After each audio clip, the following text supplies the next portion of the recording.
Ačiū pirmininkaujantis. Labai apgailestauju, kad tai nebuvo galimybė sudaryta užduoti klausimus pranešėjai.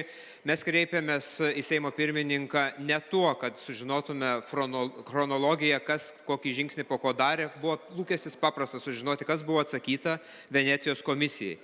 Ir Seimo pirmininkas neatsakė. Jisai ir šiandieną išsisukinėja ir mes net nežinome ne tik tais turinio, bet apskritai turime susidariusi tokią situaciją, kada įstatymas yra priimtas, o mes, po kelių dienų ateiname į situaciją, kada yra susijęs klausimas pateikiamas. Tai yra replika, buvo ką tik iš... Gerbiami kolegos, diskusijų ar polemikų dėl atsakymų kokybės ar apimties negali būti, to statutas nenumato. Jūs galite...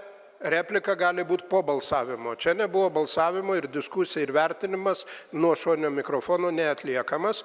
Deja, aš noriu atkreipti dėmesį, kad jeigu kažkas netenkina, vėlgi yra galimybė pasinaudoti statuto numatytą procedūrą. Klausti pakartotinai, formuluoti naujus klausimus, tačiau nediskutuoti ir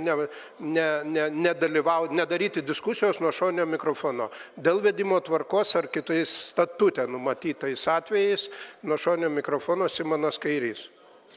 Tai tiesiog jūs esat bailiai ir kadangi mano mikrofono to išjungsi, tai tą ir išgirskit, nes tai, kas buvo čia pristatyta, buvo visiškai ne to klausta. Apie turinį 0 atsakymų ir Artūras Zuokas veikia viso Seimo vardu, važinėja, vėl nežino kur ir kalba, vėl nežino ką.